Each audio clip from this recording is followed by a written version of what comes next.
Hello everyone, आज हम करेंगे क्लास 5th का लेसन नंबर 17 छोटी सी हमारी नदी, उसके क्वेश्चन आंसर।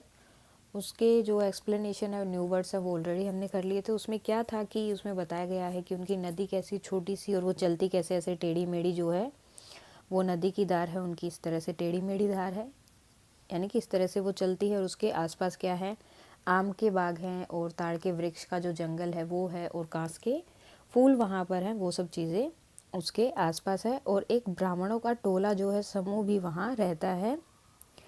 तो ये सब चीज़ें वहाँ पर थी। और कौन कौन से, जैसे दिन के समय पर वहाँ पर मैना बोलती रहती है उन पेड़ों के ऊपर बैठकर, और रात को जो है शेर वहाँ पर सियार जो है वहाँ पर बोलते हैं। और जो लोग, वो ब्राह्मणों का टोला वहाँ रहता है, उनके बच्चे वहाँ घूमते रहते हैं, खेलते रहते हैं, पानी में नहाते हैं, वहाँ से मछलियाँ पकड़ते हैं। और जो औरतें हैं वहाँ पर वो अपने बर्तन साफ़ करती हैं और कपड़े वगैरह धोती हैं। सो ये सब उसमें बताया था। अब उसके क्वेश्चन आंसर हैं, सो शुरू करते हैं। तुम्हारी नदी मीन्स, अब एक नदी के बारे में तो यहाँ बताया, अगर आपने कोई नदी देखी है तो अब आपको अपनी नदी के बारे में उन्हें बताना है। तुम्हारी देखी हुई नदी भी ऐसी ही है या कुछ अलग है, कि जो तुमने नदी देखी है वो इसी तरह की है, वो कुछ अलग तरह की है। अपनी परिचित नदी के बारे में छूटी हुई जगहों पर लिखो। तो आपको जो है अब क्या करना है, यहाँ पर देखो 2 लाइन दी हुई है और इसमें कुछ जगह जो है छोड़ रखी है, ब्लैंक दिया हुआ है। वहाँ पर आपको फिल करना है कि आपकी नदी कैसी है। जैसे यहाँ पर था छोटी सी हमारी नदी, टेढ़ी मेढ़ी धार। तो यहाँ पर आपको लिखना है कि जो आपने नदी देखी है वो कैसी है।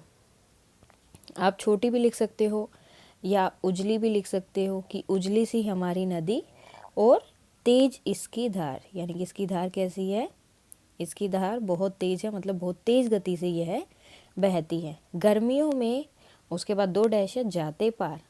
अब गर्मियों में क्या करते हैं, अब गर्मियों में आप लिख सकते हो कि जैसे उसमें था, गर्मियों में जो है घुटने भर भिगो कर जाते पार।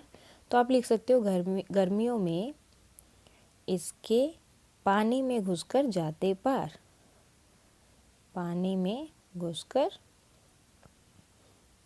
जाते पार। एक तरह से ये आपको अपनी ही बनानी है, जैसे आप बनाना चाहिए, आपकी मर्जी है। अगर कुछ और आप यहाँ लिखना चाहते हो, कुछ और आपको लग रहा है, तो वो भी आप यहाँ पर लिख सकते हो। उसके बाद कविता में दी गई इन बातों के आधार पर अपनी परिचित नदी के बारे में बताओ। अब आपको अपनी नदी के बारे में बताना है, कि जो नदी आपने देखी है। ठीक है, ये सारे क्वेश्चन कौन से हैं, जो नदी आपने देखी है उसके बारे में आपको बताना है, कि उस नदी की जो है धार कैसी है। तो आप लिख सकते हो कि उसकी धार क्या है, धीमी है या तेज है। इस तरह से आप लिख सकते हो कि हमारी जो नदी है उसकी धार क्या है, धीमी है। उसके पार्ट कैसे हैं, जैसे हमने बताया था, पार्ट इस तरह से, जो ये उनका किनारा हो गया, उसका पार्ट मतलब इस तरह से जब अंदर की तरफ जाते हो तो वो क्या है, ढलान जैसा है, जैसे आप स्लाइड करते हो उसकी तरह ही। तो इन्होंने बोला था इस नदी का पार्ट कैसा है, ढालू है। तो आपकी नदी का पार्ट कैसा है, तो वो लगभग ढालू ही रहता है सबका, तो हो जाएगा ढालू। अब बालू, बालू का था, उसके तले में जो है बालू थी। तो आपकी नदी में भी क्या बालू है, तो हाँ, वहाँ भी बहुत सा बालू, रेत आपको देखने को मिलेगा। सो इसी तरह से आपको पूरा आपकी नदी, जो आपने आपके आसपास है उसके बारे में बताना है। क्या वहाँ पर कीचड़ भी है, हाँ, तो कभी कभी जो है वहाँ जैसे बारिश आती है या फिर ऐसा कुछ हो जाता है, तो कभी कभी वहाँ पर कीचड़ भी मिलता है। या फिर आप बोल सकते हो कि किनारों पर कीचड़ भी है, किनारों पर कीचड़ और रेत देखने को मिलता है। उसके बाद है किनारे। अब इसके किनारे कैसे हैं, तो आप लिख सकते हो कि इसके किनारे ऊंचे हैं, जैसे उसके थे, इनकी नदी के थे, वैसे ही इसके किनारे भी क्या हैं, ऊंचे हैं।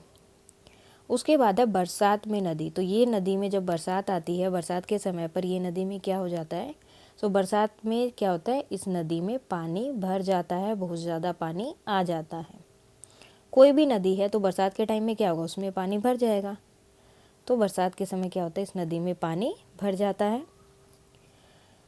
तुम्हारी परिचित नदी के किनारे क्या क्या होता है। अब ये जो नदी थी, इसके किनारे क्या था, अमराई के पेड़ थे, बच्चे जो है नहा रहे थे, औरतें कपड़े धो रही थी और बर्तन साफ कर रही थी। तो ऐसे ही तुम्हारी जो नदी है उसके आसपास क्या होता है, तो हो सकता है कि क्या पता उसके किनारे मंदिर वगैरह हो या इस तरह की कुछ हो, तो लोग जो है वहाँ पर नहाते हैं, पूजा पाठ करते हैं, मछलियाँ भी पकड़ते हैं। तो ये सब काम होते हैं जैसे कि बर्तन साफ या कपड़े आदि, वो सब भी वो वहाँ पर करते हैं। अगर कोई और काम भी है आपको लगता है कि वहाँ पर लोग करते हैं तो आप वहाँ भी वो लिख सकते हैं उसका आंसर यहाँ पर। तुम जहाँ रहते हो उसके आसपास कौन कौन सी नदियाँ हैं, वे कहाँ से निकलती और कहाँ तक जाती हैं। अब जहाँ पर आप रहते हो वहाँ पर कौन सी नदियाँ हैं, आपको उनके बारे में लिखना है। अगर आपके पास कोई नदी नहीं है, मतलब आपके आसपास कोई नदी नहीं बहती है, तो आप गंगा और यमुना लिख सकते हैं, या फिर कोई भी एक नदी जिसके बारे में आपको मालूम है उसके बारे में लिख सकते हैं कि ये जो नदी हैं ये बहती हैं और ये कहाँ से निकलती हैं, हिमालय पर्वत से निकलती हैं, और कहाँ पर जाकर मिलती हैं ये बाद में, समुंदर में जाकर।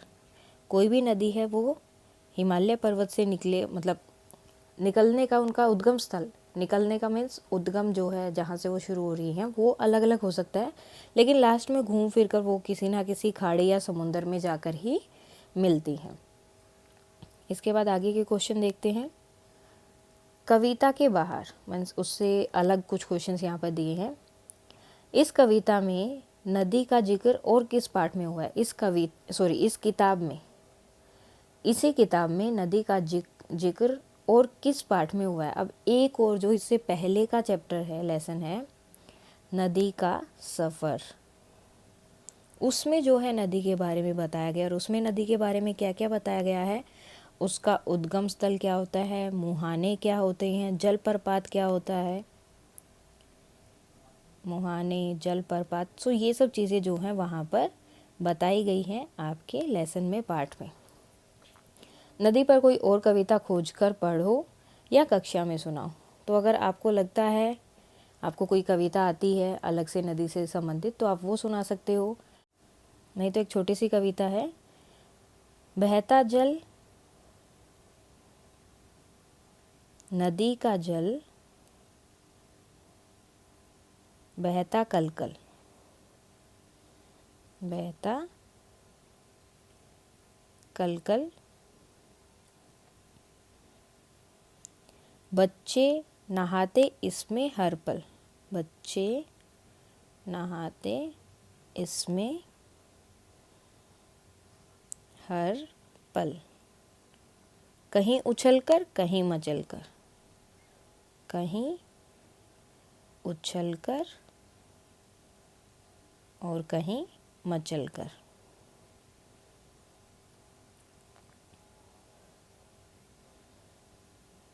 तो इस तरह से आप कोई कविता, अगर आपको कोई और कविता आती है तो आप वो भी लिख सकते हो, नहीं तो आप ये कविता भी देख सकते हो। उसके बाद में नदी में नहाने के तुम्हारे क्या अनुभव है। अगर आप कभी नदी में नहाए हो तो क्या अनुभव है, कैसा लगता है। देखो अगर नदी का पानी जो है बिल्कुल साफ़ होता है, अच्छा होता है, तो उससे क्या होता है, ताजगी मिलती है, थोड़ा अच्छा फीलिंग आती है। सो यही रहेगी कि वहाँ पर जो है ताजगी मिलती है और जो भी थकावट होती है वो सब मिट जाती है। उसके बाद है, क्या तुमने कभी मछली पकड़ी है। अपने अनुभव साथियों के साथ बांटो। अगर आपने मछली पकड़ी है तो उसके अपने जो भी आपके अनुभव है, एक्सपीरियंस है, वो आप अपने साथियों के साथ बांट सकते हैं। जैसे कि हम कहीं घूमने गए थे, वहाँ पर हमने मछली पकड़ी और बाद में जो है हमने उस मछली को वापस छोड़ दिया, क्योंकि अगर पकड़े रखोगे तो वो मर जाएगी। तो इस तरह से आप कुछ भी, अगर आपने पकड़ी है तो आप उसके अकॉर्डिंग यहाँ पर बता सकते हो, नहीं तो आप इसे छोड़ भी सकते हो। उसके बाद है नदी की टेढ़ी मेढ़ी धार। अब ये किसकी तरह लगती है, जो नदी ऐसे टेढ़ी मेढ़ी होकर चल रही है तो किसकी तरह लग रही है, सांप की तरह। आपको बताना कि वो चीज़ किसकी तरह लग रही है। किचपिच किचपिच करती मैना। अब ये मैना किसकी तरह लग रही है, नन्ही सी या छोटी सी चिड़िया की तरह। जब वो ऐसे आवाज़ कर रही है तो किसकी तरह लग रही है, छोटी सी चिड़िया की तरह। उसके बाद उछल उछल कर नदी में नहाते कच्चे बच्चे। अब ये किसकी तरह लग रहे हैं, अब देखो कौन उछलता है, मेंढक। तो ये छोटे छोटे बच्चे जो हैं वहाँ पर नहा रहे हैं तो किसकी तरह लग रहे हैं, मेंढकों की तरह लग रहे हैं, जैसे कि वो मेंढकों की तरह कूद कूद कर वहाँ पर नहा रहे हैं। उसके बाद में है कविता और चित्र। तो ये जो कविता है उसका आपको एक चित्र बनाना है। अब देखो जैसे इस तरह से मैंने एक ले लिया, तो अब इसमें आपको जैसे ही नदी के बारे में बात हो रही है तो आपको क्या दिखाई देता है, वहाँ पर कि इस तरह से कोई पहाड़ होंगे और वहाँ से कोई एक नदी आ रही है बहते हुए, इसमें पानी हो गया, ओके। और उसके साथ में क्या है, फिर वहाँ पर पेड़ भी हैं,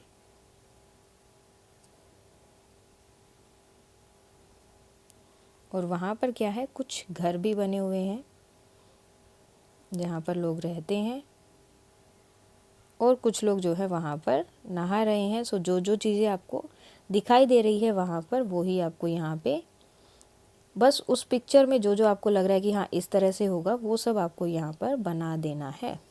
तो जो जिस तरह से आपको लगेगा, या जो हमने कविता पढ़ी है उसमें जिस तरह से था, तो वो आप बना सकते हो। उसके दोनों तरफ पर जो हैं पेड़ थे, तो मैंने दोनों तरफ पेड़ बना दिए। एक टोला वहाँ पर रह रहा था, तो मैंने 2 घर बना दिया। आप चाहे तो ज़्यादा घर बना सकते हैं। बच्चे नहा रहे थे, तो एक छोटा सा बच्चा यहाँ पर बना दिया।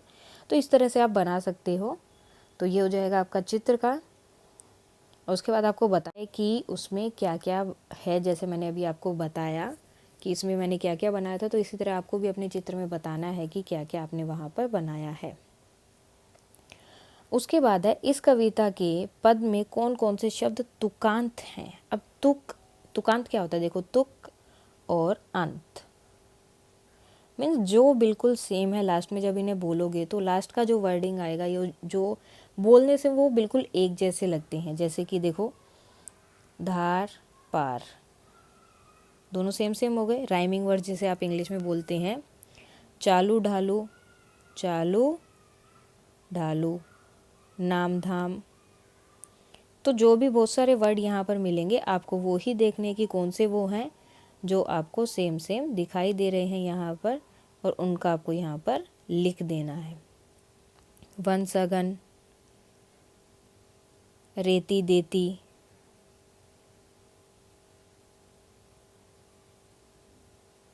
कोलाहल चंचल, रोला टोला। तो ये सब क्या हो गए, राइमिंग वर्ड्स हो गए, तुकांत शब्द हो गए। तो ये शब्द आपको यहाँ पर बताने थे कि कौन कौन से हैं। अगर आप चाहो तो ये जो आपकी पोयम है यहाँ पर आप इनमें भी लिख सकते हो। जैसे चालू ढालू ये वाला वर्ड हो गया, देन धार पार ये हो गया, टेढ़ी मेढ़ी ये भी इसमें आ जाएगा। इसी तरह से आपको जो है सारे यहाँ पर देखने हैं जो भी हैं। जैसे नाम और घाम, डार और सियार, वन और सगन, नहाना छाना। तो ये सब क्या हो जाएंगे, आपके राइमिंग वर्ड्स हो जाएंगे। रेती देती, उतारती दन्नाती, कोलाहल चंचल, रोला टोला। तो ये सब आपके क्या हो गए हैं, राइमिंग वर्ड्स, यानी कि तुकांत, तुक वाले। तुक और अंत मीन्स जिनका जो है लास्ट का वर्ड होगा, या जिनको आप बोलोगे तो सेम सेम आपको लगेंगे, उनमें ज़्यादा चेंजेस नहीं होंगे। उसके बाद है, किस शब्द से पता चलता है कि नदी के किनारे जानवर भी जाते थे। अब कौन सी लाइन है, तो वो बोलते हैं कि देखो, पार जाते ढोर डंगर। अब ढोर डंगर का मीन्स है जानवर। तो इस लाइन से हमें पता चलता है कि नदी के उस पार या नदी में कौन जाते थे, जानवर भी जाते थे। उसके बाद है, इस नदी के तट की क्या खासियत थी। अब इसके तट की खासियत क्या थी, इसके तट की खासियत ये थी कि तट मीन्स इसके किनारे कैसे थे, ऊंचे। तो ये ही थी इसकी खासियत। अमराई दूजे किनारे डैश चल देती। कविता की ये पंक्तियां नदी किनारे का जीता जागता वर्णन करती हैं। तुम भी निम्नलिखित किसी इनमें से किसी एक का वर्णन अपने शब्दों में करो। अब देखो, वो बताते हैं कि एक किनारे पे उसकी अमराई है, दूसरी तरफ ताड़ के वृक्ष हैं, और वहाँ पर लोगों का, ब्राह्मण का एक टोला रहता है। तो इसी तरह से आपके लिए भी दिया हुआ है कि इनमें से कोई भी एक आपको लेना है, और उसके बाद में आपको उसके बारे में वर्णन करना है। जैसे हम पहले ही ले लेते हैं कि हफ्ते में एक बार लगने वाला हाट। हाट का मतलब होता है बाज़ार। तो आप जैसे बोल सकते हो कि रविवार के दिन जो है बाज़ार लगता है, वहाँ पर बहुत सारे लोग आते हैं, घूमते फिरते हैं। कुछ लोग आइसक्रीम खा रहे हैं, कुछ पानी पूरी खा रहे हैं, और वहाँ पर बहुत सारे कपड़े, खिलौने, सब्जी और बहुत सारा ज़रूरी सामान हमें वहाँ पर मिल जाता है। ज़रूरत की सब चीज़ें हमें वहाँ मिल जाती है, और वहाँ पर बहुत भीड़ होती है। तो ये आप इसके बारे में लिख सकते हो। या फिर आपके गांव या शहर, जैसे आप मंदिर के बारे में लिख सकते हो, या फिर कोई भी ऐसी जगह जहाँ पर ज़्यादा भीड़ होती है उस जगह के बारे में। जैसे भीड़ कहाँ होगी, वही बाज़ार में या किसी मार्केट में, या मेला हो सकता है कि कोई मेला लगा हुआ है हमारे वहाँ पर जिसमें बहुत ज़्यादा भीड़, और वहाँ पर कौन कौन सी चीज़ें आपको दिखाई दे रही है वो आपको बतानी है। उसके बाद है एक तुम्हारे घर की खिड़की या दरवाजे से, जैसे आप खिड़की पे खड़े तो आपको बाहर क्या क्या दिखाई देता है कि वहाँ पर पेड़ हैं अलग अलग तरह के, कौन कौन से पेड़ हैं वो आप लिख सकते हो। कुछ बच्चे वहाँ पर खेल रहे हैं, गाड़ियाँ जा रही हैं, मुझे रोड दिखाई दे रहा है। सो ये सब आपको लिखना है। इनमें से कोई भी एक, सब नहीं लिखने हैं, ये 4 दिए हैं इन्होंने, इसमें से आपको कोई भी एक लिखना है। नेक्स्ट है तेज गति, सॉरी ये कुछ शब्द दिए हैं आपको, तेज गति, शोर, मोहल्ला, धूप, किनारा और घना। ऊपर लिखे शब्दों के लिए कविता में कुछ खास शब्दों का इस्तेमाल किया गया था। अब इनके लिए कोई अलग ही शब्द यूज़ किया गया था, वो कौन सा शब्द है आपको वो यहाँ से ढूंढना है। अब यहाँ पर है धाम, ये धाम नहीं होगा एक्चुअली, ये होगा घाम, घ, ठीक है, घाम। अब घाम किसके लिए यूज़ हुआ था, धूप के लिए, धूप का मीन्स होता है घाम। वेग, वेग का मतलब तेज गति, मीन्स वो नदी कैसे चल रही थी, बहुत तेजी से चल रही थी। टोला, टोला का मतलब क्या था, मोहल्ला, जो लोग वहाँ पर रह रहे थे वो। रोला, रोला का मीन्स क्या था, शोर, क्योंकि बहुत रोला हो गया था वहाँ पर, जब बारिश आ रही थी तो बहुत शोर हो जाता था वहाँ पर। सघन, सघन का मीन्स घना, यानी कि बहुत ज़्यादा लोग वहाँ पर रहते थे। उसके बाद में है पाट। अब पाट क्या होगा, किनारा, यानी कि उसके नदी के जो किनारे थे वो। यही शब्द आपको यहाँ पर दिए हुए थे और यही आपको बताने थे कि इन शब्दों में से इनका अर्थ क्या है।